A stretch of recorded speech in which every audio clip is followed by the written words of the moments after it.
Thanks everybody for joining us. This is the first of what's going to be a series of webinars that are coming out over weeks, months. Peter, Yes. you've got another two planned, haven't you? With, 2 more next week. Yeah. Yeah, there you go, with other partners and so on. But this sort of session is designed around the data room, confidential document exchange, securely using Microsoft 365, and we have an EUM solution which provides a very streamlined process for those scenarios, and we'll be talking through those today. You just skip forward to the key takeaways. Yeah, so the key takeaways here, we want to put these right at the top before we do any introductions, because we really want to hammer home these points and hopefully leave you guys in a place where the messaging was clear. And if you have requirements like this and they resonate with you, then we can absolutely help you with those. So number one there, ensuring business satisfaction while IT and compliance enjoy peace of mind. What we're basically saying there is we want to take the strain off IT. IT often get involved in a lot of things, and business processes like these data rooms and securely sharing data between external parties and internal. We want that to be user-led, and we have a solution that will absolutely do that whilst still adhering to your security and your compliance processes. Step two, streamline processes for improved productivity for all parties. We want to remove clunky and risky processes, sharing documents via email, sending them, opening up to potential risk, having a secure, centralized place for both parties to access is absolutely paramount and streamlines the process no end. Number three there, controlling your data and branding and leveraging your Microsoft 365 tenant and all of the security protocols that go with that, utilizing MFA, utilizing Microsoft authentication for those end users, as well as providing them with a custom branded portal that feels part of the business, so they know exactly where they are, as well as leveraging your Microsoft storage as well. Peter will go into great detail of the architecture of this and how it's so secure, and that will be coming in the later slides. But if I just introduce myself, for those that don't know, my name's Charles Ross. I'm a senior account manager at Essential Computing. I'm actually in my 10th year at the organization, and you can see my tagline there from LinkedIn, which I definitely did not write myself, but I think it outlines me quite well. In those 10 years, we've seen a lot of change and working in the sales team, transitioning into customer success more than anything now.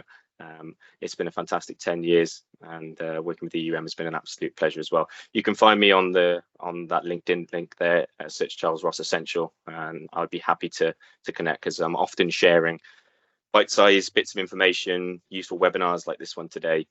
So do feel free to connect. A couple of housekeeping things then. This is a Teams webinar, which we have tested and works well. So please utilize the chat window as and when. I will be your spokesperson for this session. So any questions, please ping them in the chat. I will abruptly interrupt Peter in his flow and ask him any questions that you may have. So please feel free to do that throughout the session. We do have a section at the end which is dedicated to Q&A, but sometimes questions need to be asked right there and then, and you'll get a succinct answer to that. We're going to share the webinar recording within the next 24 hours, so you should all get that link. So for anybody that isn't able to join us today as well, that has signed up, they will get that link as well.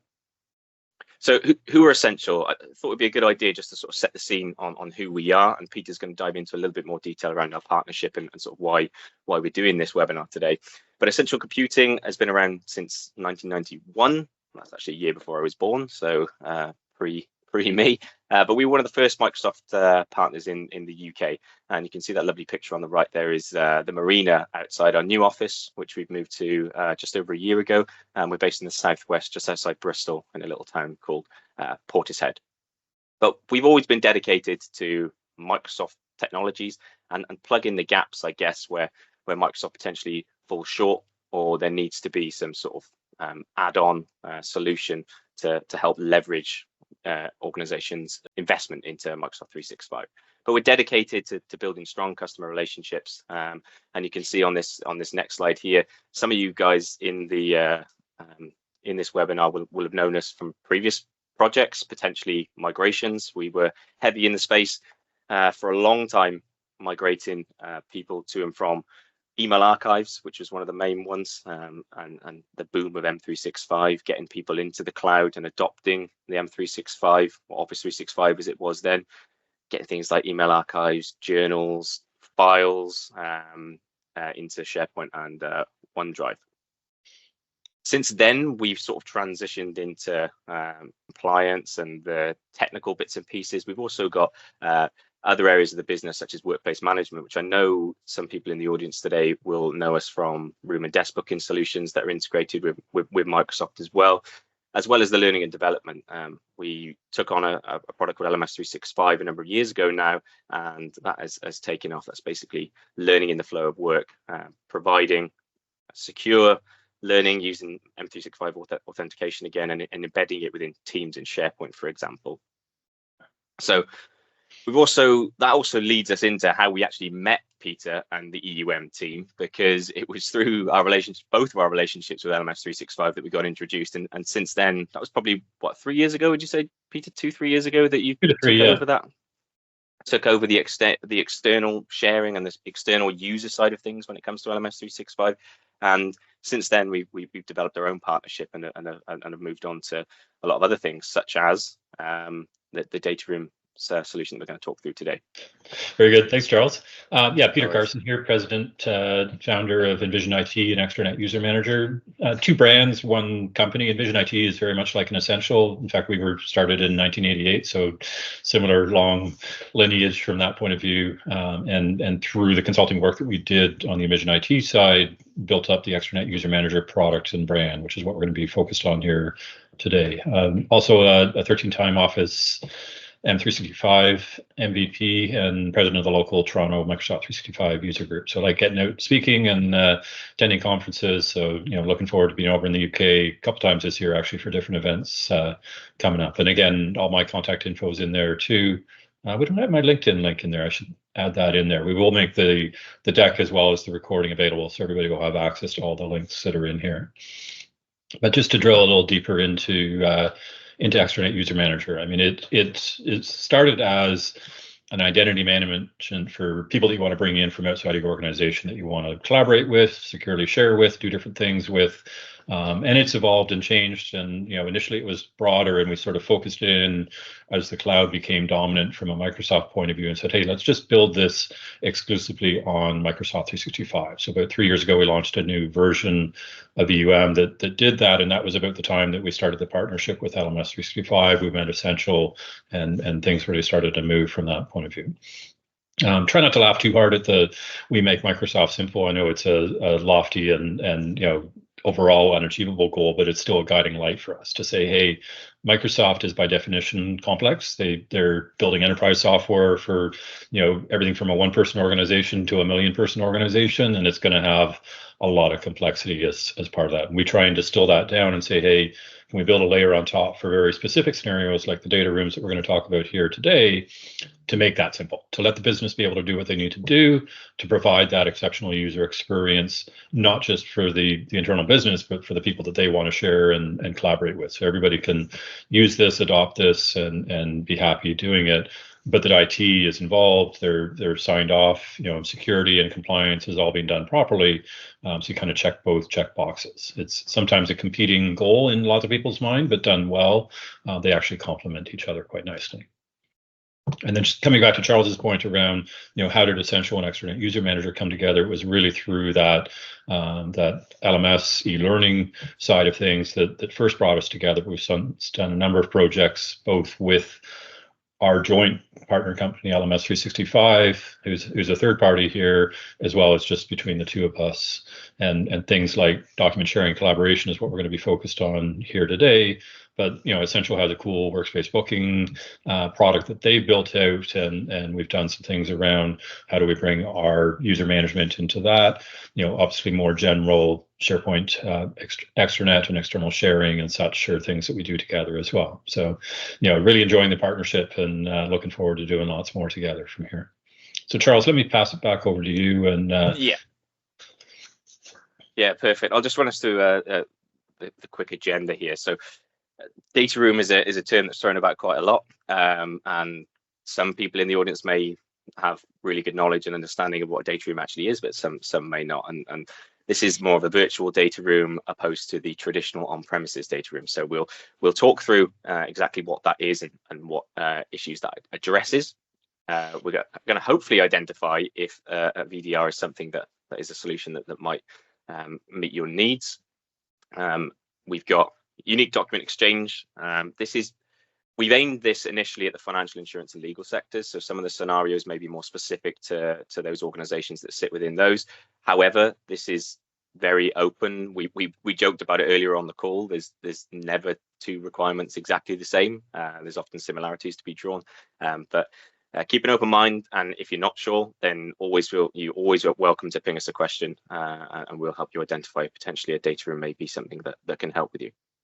We're going to actually run through a live demonstration as well following that. So I'm going to share my screen and we're going to walk through what it would look like from a brand new end user's perspective, coming into a data room scenario, signing up, gaining access, uploading some documents, and walking through that process as a brand new user would do. Peter's going to talk through some other real world examples and applications as well. So there's a handful of other scenarios that we've sort of earmarked for this particular session. But like I said, it's a very varied topic with many solutions in there. And then we've got a quick summary. I know we're going to talk about future events, other webinars and stuff that's coming up, but we have also got time at the end for a question and answer session, should anybody not put something in the chat and save it for the end there. Very good. Thanks, Charles. No problem. Yeah, so I think, like you said, let's start just by level setting and defining what a virtual data room is. And the idea is it's a secure repository for document storage and distribution. It's a place to bring different parties together to say, hey, we need to trade and exchange and work together on documents. How do we do that in an easy, safe, and secure manner? Depending on the business processes, there could be high due diligence requirements, there could be high confidentiality requirements. In the scenarios that we've called out, the finance, the legal, the insurance, there's obvious when you're in financial situations, there's very private confidential information in there. Legal could cover any matter, spectrum of matters, even insurance, having things like claims scenarios. We've done these types of records repositories for insurance claims processing. You get a lot of personal health information and very sensitive information. You got to make sure that it's handled appropriately. And just doing it through email exchange or through shadow IT may get the job done, but you're leaving your organization open to some huge potential impacts if things go sideways from that point of view. So, in a modern workplace, where's the need for data rooms? And it's amazing in 2024 with the cloud and all these collaboration tools, how much still happens through email. And I can speak personally to this. I just, literally as of 5 p.m. yesterday, finally concluded a financing deal for the business that started last May. And probably about 30, 40, maybe 50 documents that had to go back and forth. And we're going to use some of these in our example scenarios. And just the nightmare of, oh, I thought we had this one, or you sent me the wrong one for that one. And it just endless back and forth and back and forth. And as the client working with a financial institution, I don't know if it's different in the UK, but in Canada, they're like, okay, well, you have to hire your legal counsel to do the financial negotiations as part of this, but you have to pay for our legal counsel on our side as well. Like, you're on the hook for both bills. And I've got a $650 an hour lawyer on my side talking to the $650 an hour lawyer on their side, and I'm paying both those bills, saying, can you get this document from this insurance broker signed? And the insurance company, who's a big, large organization, literally takes a scan of a document and paints a signature onto it and mails it back, and they go back and forth like 4 or 5 times just on that one document. It was a nightmare. I've actually never seen a lawyer lose their mind the way the one legal counsel did when it went to about round 4 on all this. In the meantime, at the end game, as we're finishing this transaction, we're actually switching commercial banks as part of this as well. So they've frozen all our accounts on our old commercial bank. We can't touch our line. We can't do anything because they're going to be paying it out, moving it over to the other side. but you can't get access to the new line until the old one's paid and confirmed and such. And that was all supposed to happen last week. And yesterday afternoon, it's still happening. It's like, come on. And I had a deadline of end of day yesterday. Payroll needs to be paid for the payroll vendor to get checks to everybody. I didn't tell my team that this was going on. But, it's just this insanity of how business operates today, and never mind the fact that this was all going through email, and the massive amount of cyber attacks that get initiated through email phishing. If this goes into other methods of sharing, hey, let's just put it in my personal Google Docs account, which happens. It's frightening, but it does occur. There's dark IT risks there, and it's not specific to financial. It's not specific to the three industries that we just called out. It's every industry. No organization is an island. Nobody only works with themselves. They always work with other organizations. You need some centralized way to do this. So there's a clear need here. And if you go in the market, there's tons of data room vendors out there, but they're predominantly, sort of SaaS, shadow IT type of things that the business will procure themselves, and IT has no awareness of, is not a fan of, because it doesn't have proper security controls in place. And that's really what we want to address, is to say, let's get rid of that shadow IT, the email, all the ad hoc kind of approaches, and leverage the Microsoft 365 that you've already have there. If you as an organization have bought into Microsoft 365 and bought into the cloud, regardless of where you are on the maturity role there, like maybe you've just done the email migration and you're still using file shares and on-premise data centers and things like that, it doesn't mean you don't have the cloud available to you. Like, that journey sometimes still takes a while, and we're still working with clients to do those kinds of migrations. But by and large, today, as a result of COVID and everybody having to go work remotely, Teams took over, the cloud kind of took over, and it kind of accelerated things in a good way from that point of view. So you've got Microsoft 365, you've got this incredible security stack there. It's just, sometimes it's too complicated. It gets in the way of doing business, so it doesn't get used. And that's our goal, is let's eliminate that. So really, our data room, which is a component of our broader Extranet User Manager product, it's just a layer that sits on top of your Microsoft 365. We'll show you these screens in a minute as we take Charles through going through the demo walkthrough of that. But the pages that you're seeing there are our product pages branded to the fictional Contoso company. If you're familiar with Microsoft, you've probably heard that name before. But at the end, all of that content, all that information that you're sharing, it's not like you're giving it to us, to some SaaS solution that's going to host a data room for you, and you have to ask for it back later when you decide not to do business with us anymore. No, it's all in your Microsoft 365 tenant. It never leaves it from that point of view. So all of the enterprise class security that you've got is there, but you've got your brand throughout that, and you've got the user experience tailored for what you want to do. So if we think about, the old way, the email ping pong, that side of things, what are the hidden costs that you don't see as part of that? Obviously data loss is a big part of that. And that's not just meaning data going missing in the fact that, hey, I can't find it because it's lost in my black hole of an inbox, which is what my inbox looks like, unfortunately. But true data loss, like that email travels through different email servers that you don't have control over on its journey from person A to person B. Can that get intercepted in between? Can somebody's email account get hacked? And you actually lose that data in the sense that you've been compromised. And that's a much bigger cost from that point of view. So you say, well, let's get, Citrix, ShareFile, or Dropbox, or some other tool, and we'll build a data room that way. Well, now you're spending money on a third-party tool to take your content that you probably built in Microsoft 365 to put in a different environment to share, to put it back into Microsoft 365. Like, that's not just inefficient, but it's a financial drain. You're paying for a service that you actually already have in 365. Cyber attacks, Microsoft is not immune to it. They've had their share of things in the news recently, but I don't think anybody spends the way Microsoft does. Their budget is somewhere north of $1 billion a year on cybersecurity. They run, to red and blue teams of attackers and defenders against their own systems. They're very proactive at looking at what's happening with all of their customers. So you benefit from that massive investment that they're doing from that point of view. You've made a big investment in Microsoft 365. Make sure you utilize that.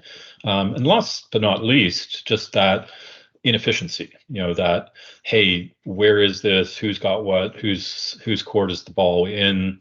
Just improve that process. Will streamline things and streamline timelines as well, which would be wonderful. So, I think everybody's probably experienced the email document ping pong of, hey, back and forth and back and forth and back and forth, particularly if you're in sort of contract negotiations or legal stuff or anything involving a lot of documents back and forth. If there are attachments in emails, it becomes a nightmare, particularly when you get multiple people involved in authoring on that. This is something that we've said for a long time as SharePoint consultants, even back before Microsoft Teams and Microsoft 365 was a single version of the truth. Let's have a single document that we all work against. And in collaborative scenarios, like this deck that I'm presenting here right now.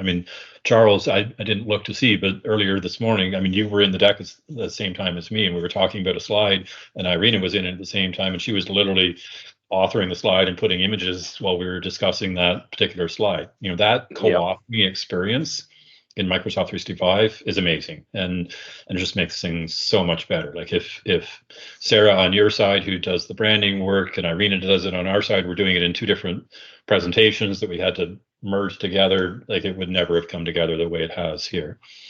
And that's how we used to do it. That's how we used to do it. It's like, I hate working that way now. It's horrible. Yeah, it's not just presentations. We do big RFP proposals with partners, and same thing, like 100-page Word document that we need to put together, and everybody's got their sections they need to fill in. It used to be one poor intern's job at the end of that to say, take these 12 versions and merge them into the master copy. That all goes away from that point of view. So yeah, is this needed for everybody in every scenario? No, we didn't need a data room for the PowerPoint presentation. There's some great features out of the box in Microsoft 365 that lets us just share a link with Charles and Sarah and say, hey, let's co-author on this document. It's more when there's sort of frequent or routine or part of your business process is around this external collaboration and sharing, and it needs to be scalable. Maybe you're an accounting firm or a legal firm, and you've got lots of these scenarios, and it's part of your regular business process. You need a standardized way of doing it, and you may have a very diverse set of users. How to make it simple and easy for them to do it from that point of view. And if it's cookie cutter that people just press the button and go, and they don't really think about what's happening under the hood, but there's a lot of compliance and control put in place underneath that, that's actually really good. Having people need to remember a bunch of steps that they need to do each time they do sharing is a recipe for disaster. You want to make it as simple as possible. And ultimately, Microsoft 365 has a ton of audit controls on there as well around e-discovery, around tracking of who did what over time, and version controls and things like that. So you get all that power as part of that from that perspective. If you're just doing internal document exchange or the content that you're working together on, it's public information. There's no intellectual property concerns from that point of view. Yeah, you don't maybe need this scale of solution from that point of view. If it's too small, and I would say the low risk of data breach doesn't really apply to anybody these days. It should be important to everybody from that perspective. But it gives you a little sense of, hey, does this solution fit? Do I have things on the left here that make sense from that point of view? So before we flip over onto the demo side, any questions in the chat so far? Nothing that I can see, and it's probably worth mentioning as well, there is actually a chat and there's also a Q&A section. So maybe post questions in that Q&A section for me to pick up on, but there's nothing as it stands, Peter, which means you're doing a great job of explaining it. Or I've lost everybody, I'm not sure. Okay, cool. So the first one we didn't mention in the prelude is actually how we work with partners, and I thought it'd be interesting to talk a bit more about how Extranet User Manager and Essential work together through our partner portal, which is kind of a specialized version of a data room. So we have a number of partners globally that we work with. And obviously, we'd like to have a sharing place where we can work together from that perspective. Where do we keep our documents? How do we keep ourselves up to date? And how do we communicate with each other from that point of view? So if I flip over here for a second, this is actually our live Extranet User Manager portal here. And I've gone into the Essential member page in our portal. Actually, I should refresh because it'll probably want me to log in again. It's been sitting here for a little bit. There we go. Excuse me. So this is an example of a data room that's been fairly heavily customized. I mean, we've got the spot to have some featured documents and some links. We have all the people on both the Extranet User Manager side and the Essential side. I mean, this is a key part of it, is just understanding who are all the people on each side through here. So I can click into Charles and see a little bio from him from LinkedIn. I can connect up to his LinkedIn, see his website, see your picture and such. So this is really great from an engagement point of view, where folks on both sides maybe don't know everybody else on the other side. So how do we make this an easy spot to bring everybody in together? And behind the scenes, like all of the data room stuff that we're going to be talking about, there is a SharePoint site that all of this content lives in. It's in our Envision IT tenant, because this is our partner portal in this scenario. And we can see here's the presentation that we were working with. I could click in, I've already got it open, obviously, and go from there. But all of the work that we're doing on different client projects and things like that, we've got all that in here, and it becomes our single source of the truth from that perspective. We also use Teams a lot, so we've set up what's called a Teams shared channel with Essential, and we can chat with each other and have conversations in that channel. And it feels like it's in the Essential teams on the Essential side, and it feels like it's in the Extranet User Manager teams on our side. So it's very simple for us. We don't have to do tenant switching in Teams or anything weird like that, and that's working really well. So we've got lots of chats and conversations going on from that perspective. But let's dive into one of our scenarios on the three industry verticals that we wanted to focus on, being the Contoso financial loan application one. This is one that we're going to spend the most time on here. So the scenario here is that Charles is going to play the part of the business owner who's coming in that wants to apply for some commercial financing. And I'm going to play the role of, I'm a loan officer at Contoso Financial who's going to be evaluating that application that Charles submits in. Now, the pain points, like I just iterated, 10-month-long process of trading documents back and forth and things getting lost and lawyers getting confused and such. How do we improve on that complexity? So the document errors, making sure that you've got the right documents being asked for and such. And ultimately, I have to say, I was getting close to pulling the pin and saying, I'm out. Like, this deal is just too painful and taking too long. I'm going to go find another commercial lender. So, obviously, the better you can make that process for your clients, the more shortened you can make it. It's better for everybody to close the business while you still cover all the bases and check all the check boxes. So, Charles, why don't you share your screen out here? Yeah, let me do that.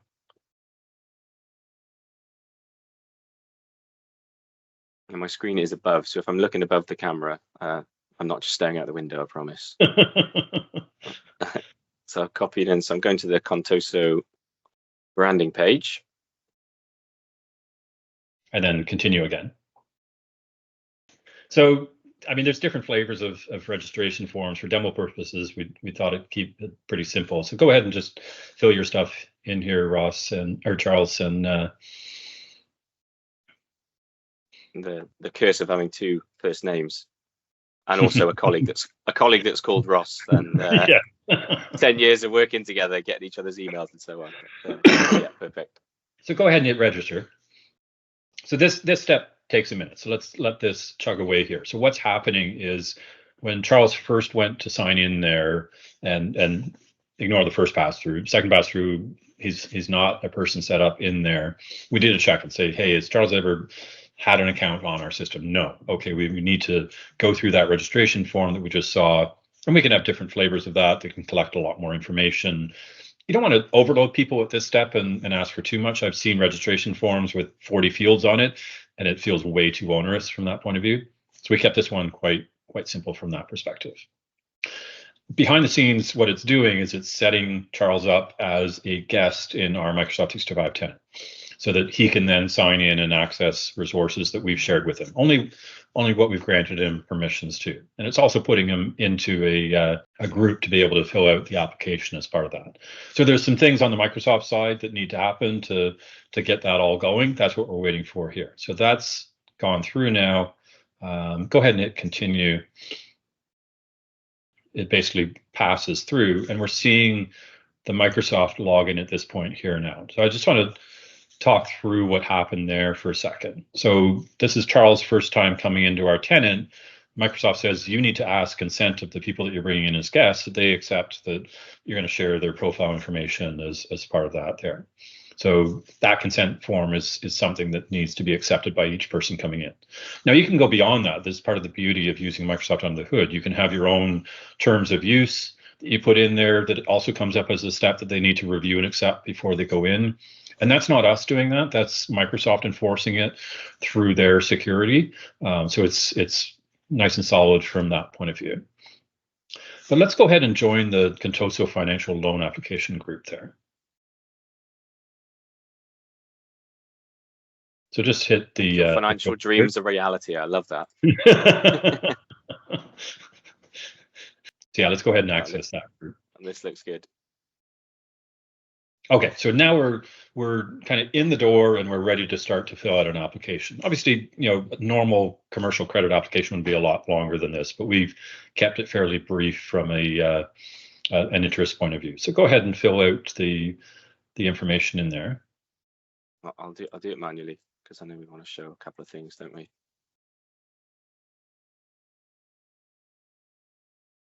Is this capped? Have you put a limit on this field, or can I ask for 50 million? You can ask for 50 million. You might get denied. No, let's just keep it. Let's keep it realistic. Okay. Okay, so we've got all your info there. If it all looks good, go ahead and hit the big easy apply button. So what's happening now behind the scenes is it's recording that loan application information that Charles just entered, and it's actually starting the process of setting up a brand new data room just for Charles and the loan officer, who will be me, on this particular loan application. So it takes a minute or two because there's a few things that need to happen under the hood to make that occur.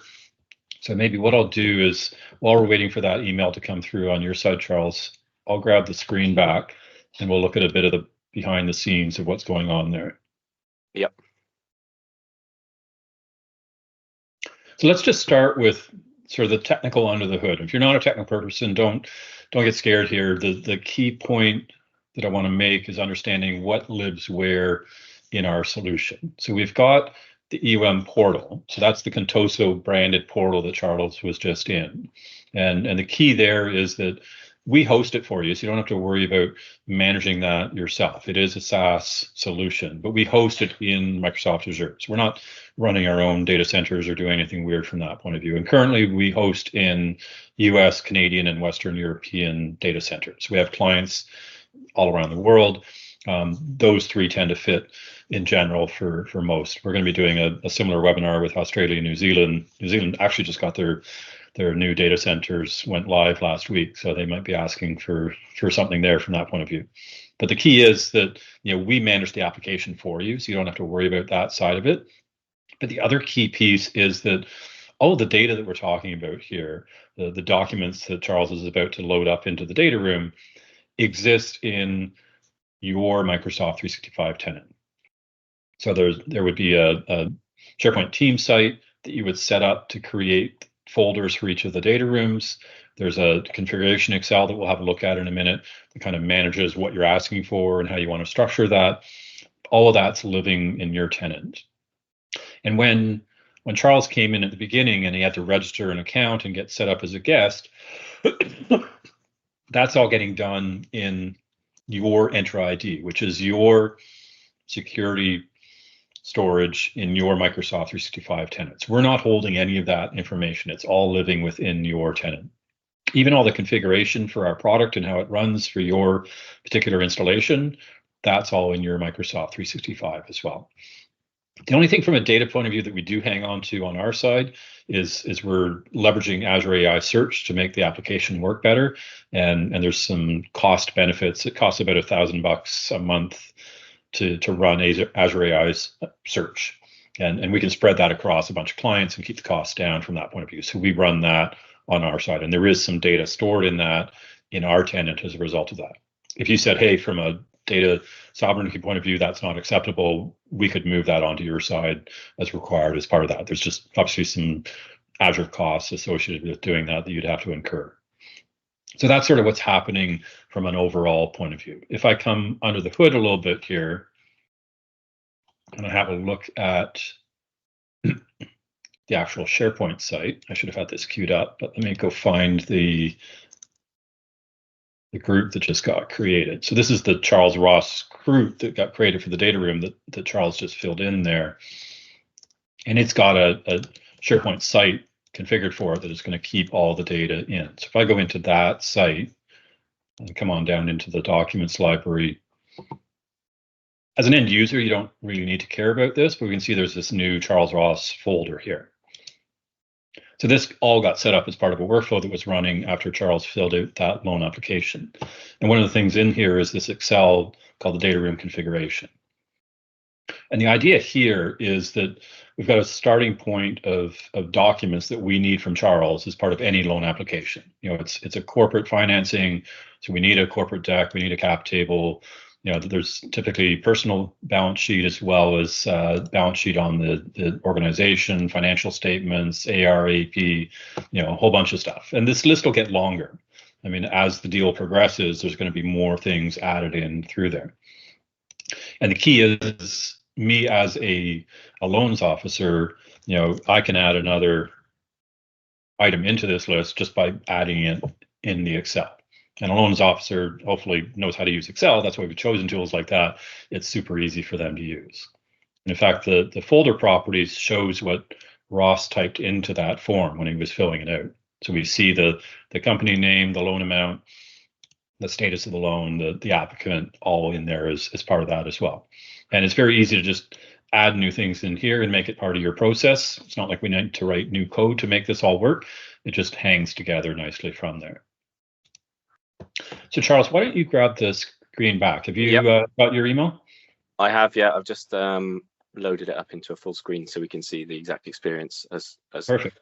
To what the email looks like with the Contoso branding at the top there.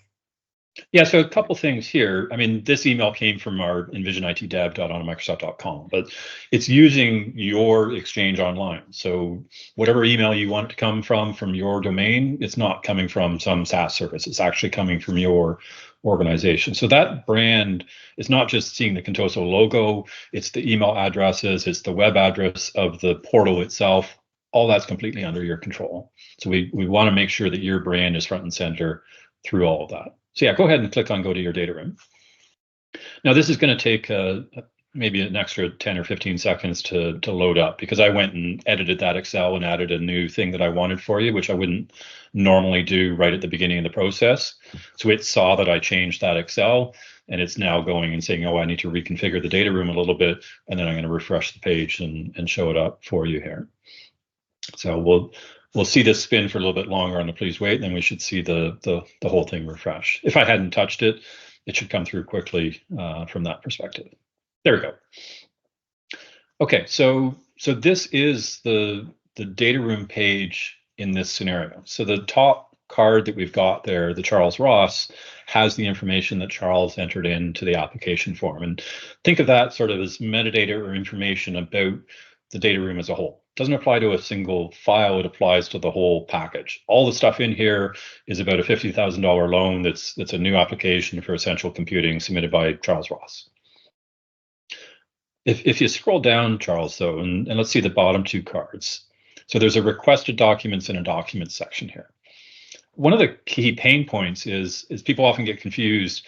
What have you asked for? What are you missing? Where are we at in the process? We came up with this concept of building out a list of requested documents, which is what you saw in that Excel that I was filling out. In fact, you can see the bottom item in there is the Peter demo that I typed into the Excel as we were doing that. So this is kind of Charles's work list of this is what we need from you to move to the next step in the application process. So Charles, if you want to go hit the upload and grab a couple documents off your local system.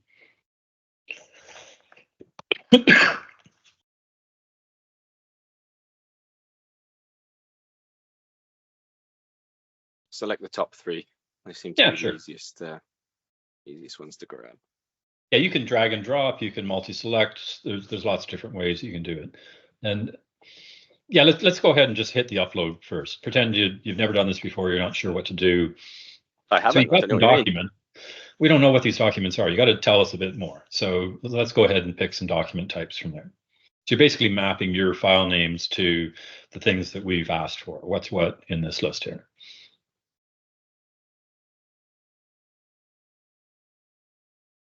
There we go. And then go ahead and upload. I mean, you could put some comments in if you wanted to.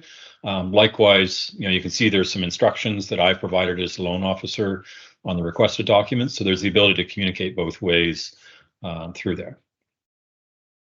So this is just refreshing. Boom, we see Charles's 3 new documents that he did upload down in the bottom there. You also notice the requested documents list got shorter because he's checked off a number of those items. He's still got more to do, but it gives you a good sense of where things are at and what's happening from that point of view.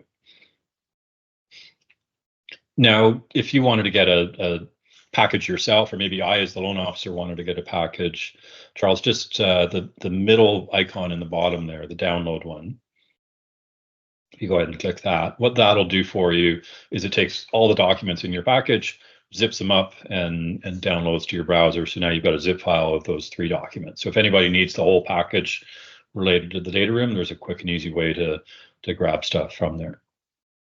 Now, let's say you messed up. So, it's a little confusing because we're asking for a corporate interim balance sheet plus a personal balance sheet, which is quite common in these kinds of scenarios. And maybe that balance sheet wasn't your personal net worth, it was actually your corporate one, and you want to fix it.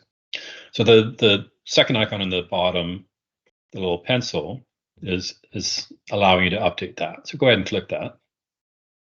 And let's just flip that bottom one from personal balance sheet to interim balance sheet. Say, okay, yeah, that's better. So you're not uploading a new document, you're just telling it what the different document is. And this will update the list and the requested documents to state any changes or anything like that. Exactly. So the page will refresh, and now your personal balance sheet is back in the requested list, and the interim balance sheet is down in the bottom. Now, Charles, click on the SharePoint icon, the rightmost of those 5. That one there? Yeah. I mean, I could have invited you right into this SharePoint library and had you do what we were just talking about doing. So let's kind of go through that process and just compare and contrast. So hit the upload here, because you can upload through SharePoint.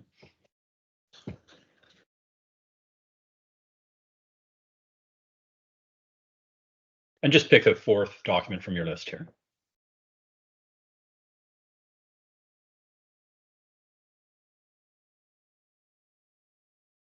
So that wasn't that different. I mean, you might say, well, why can't I just bring people here? Well, I've come into this, SharePoint.com site that's not Contoso Financial. I've got very limited brand control around what I can do with it.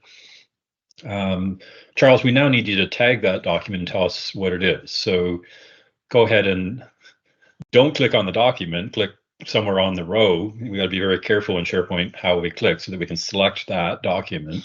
And then in the top right corner, there's a little circle with an eye. This is the document information pane in SharePoint that has all the properties. And there's a little edit all in there. Yeah. So we can click on that. Here's all the properties of the document. And we could type something into the document type. Now, we don't have a pick list here like we had before. We could have set that up that way, but it was easier for us not to. Just type in the word financial statement.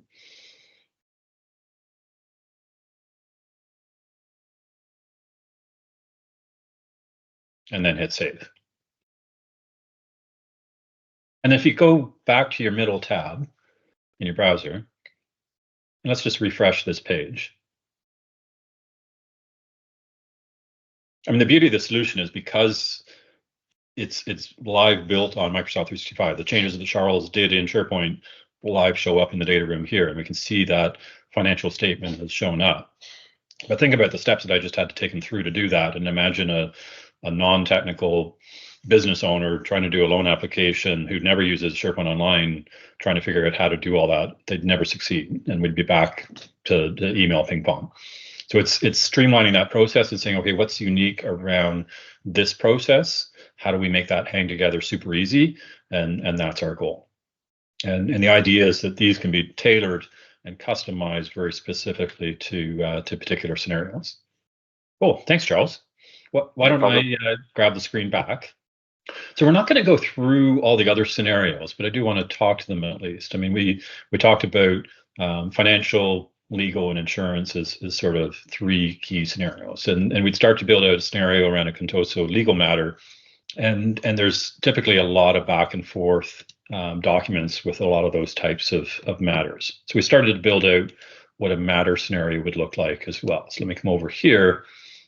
We've got our Contoso legal matter, very similar scenario to the loan application one, different set of metadata that we want to capture. There's typically a matter number that's in the legal practice software that they're using. A matter type, is it estate planning or litigation? These are just some examples of what a matter might be. Who's the partner is often very important, and maybe a little description of what that matter is. This is some more ChatGPT generated stuff. I said, generate me a nice bougie looking law firm boardroom, and it did an interesting job of it. But I also said, hey, can you give me a description of a legal data room? And this is verbatim what it came back with from there. So secure access is obviously number one. That's why you're creating a data room, is from a security point of view. But document organization is a big part of that as well. And things like that metadata, the tagging of what was each of those documents that Charles was doing, we made fairly easy, is an important part of it as well. Encryption, super important. And we won't have time to go too deep into the Microsoft Purview side, but there's tools you have in the Microsoft 365 stack. You can encrypt the documents, you can put watermarks on them. You've got all the version control, the audit trail around that, very granular permissionings, things like ISO and SOC 2 compliance. I mean, Microsoft has all of the certifications from that point of view. Even integration with legal software, the way we built our data room, we've deployed it for clients where we integrated in with SAP or with other Salesforce, CRM tools, things like that. There's lots of opportunities to do integrations as part of that. So that's where we'll be going further on this side here. And then the insurance one, this scenario, we're going to save more for the third webinar. This is something that came up through a client project that we were working on. We did like I mentioned, a claims records management system in SharePoint Online. Big insurer, 35 million documents that need to be moved into SharePoint Online, several million documents a year being generated. And a lot of the claims that they were working on involved disability and medical claims, so lots of personal health information. And I was kind of disappointed. I'm still planning to circle back to this particular organization, because once we had all these documents in Microsoft 365, and they were all licensed for E5, which is the top tier of Microsoft 365 licensing that includes all the Purview, information security, data loss prevention, insider security, leakage, all that stuff in there.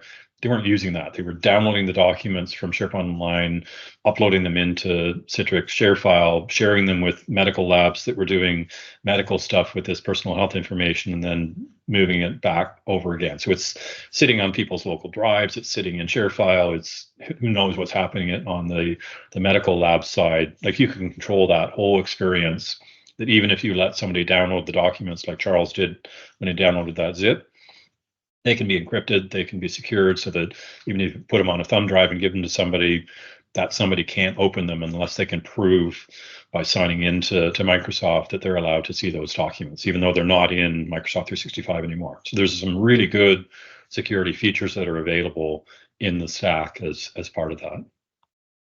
That's good maybe a good point to raise here. There's a question in the chat, Peter. I think you may have already answered it as we've gone through this. But when a user's created an Extranet User Manager, does it create a guest account in Azure AD? It does. In fact, they are one and the same. So we don't have a separate database of users that we've created through Extranet User Manager. We're live working against Microsoft 365, and we're creating those guest users. When you edit a user, you're literally editing the guest user. We're just providing a more granular, easier to use interface for the business to be able to do that. So good question. Thank you. Thanks, Peter. So I know we're getting close to the top of the hour. So just kind of circling back to where we started the conversation with the 3 key takeaways that we wanted people to take away from this. And I hope these make more sense now that we've gone through, this idea of simplicity and business satisfaction, while under the hood, kind of seamless IT and compliance and peace of mind from that point of view. Balancing that ease of use while still having all the security in there is super important. The streamlining of the process, avoiding that back and forth and just making it work better for all parties, not just the people in your organization, but the people that they're working with. Satisfaction and productivity is just going to go up on all sides from that point of view. But don't give up your branding. Like, control your own data, keep it in your own tenant, have your brand front and center through all of that, but have that enterprise grade security from Microsoft pin that underneath and support that from that whole perspective. We've got a few more slides just from a wrap up point of view, but I want to take a moment here. Charles, anything else you want to share, thoughts on the key takeaways? I guess the main thing is, like you said, we've been quite specific in terms of the use cases that we walk through there, but we are actively talking to organizations from loads of different verticals, construction to design to I know we've done a handful of successful projects, and none of them have been in the same sort of every sector, vertical has its own pain point. Exactly right. So that sort of varies from things like product guidelines as far as supply chain and things like that, and where two companies are having to work together, whether that's product based or things like purchasing or that supply chain. There's loads of use cases here. I know we've narrowed down on a few, but if you have any questions or maybe not sure if this is going to be the right solution for you, feel free to reach out at any time. Absolutely. And I think we've covered questions as we've gone through. Cool. Well, I want to thank everybody for taking the time to join us today. It was a fun session to deliver, and hopefully it was an informative one to receive.